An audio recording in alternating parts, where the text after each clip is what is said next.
She was terrified and afraid for her life. A personal protection order filed by the wife of Holland police officer Ken DeCline gives us a glimpse of what she says their life together was like. Authorities say Officer DeCline confessed to killing his wife Lori at their home in Holland last Thursday. Today, DeCline appeared in an Ottawa County court to face charges of open murder.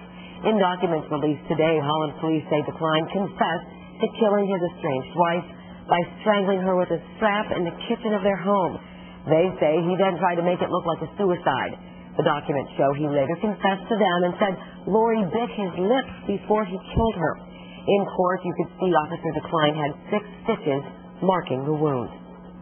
Our news partner, the Grand Haven Tribune, obtained the personal protection order filed last January by Lori DeCline. And they will publish it in tomorrow's paper. In it, she said, "I've become increasingly terrified and afraid for my life."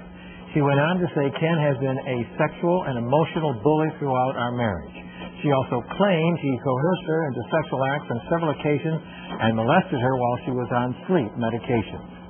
Now, the Holland police chief says he knew Lori DeCline took out a personal protection order against her husband, but he did not know why. WZZM 13's Phil Lawson spoke with the chief this evening. He's in our newsroom now with more, Phil. Juliet, Holland Police Chief John Kreithoff says Officer Ken DeCline came into contact with wife Lori 3 times after he was ordered to stay away from her. Each occasion was investigated and excused. The chief says Officer DeCline didn't deliberately violate the personal protection order until last Thursday when he went to his wife's home and took her life.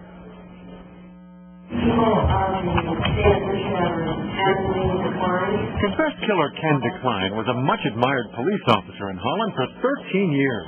Ken was a friend, he was a workmate, but yet Ken made a decision to do one heinous act. By his own admission, 44-year-old DeCline defied a personal protection order, entered the home of his wife Lori while their children were away, strangled her, and tried to make it look like suicide. All I know is his wife is dead. It appeared to be maybe a suicide, and I said, we are not going to get involved in this investigation. We are to secure the scene, and Ottawa County is going to respond.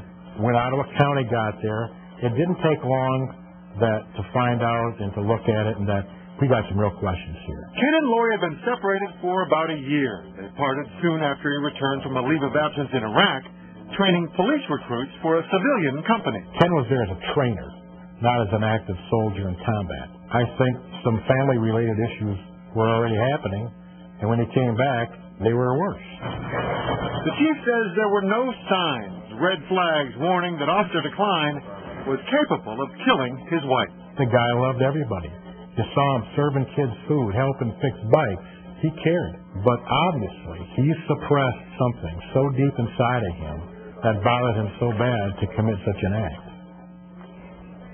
The memorial service for Lori DeCline was this afternoon. About the same time, her husband was arraigned for her murder.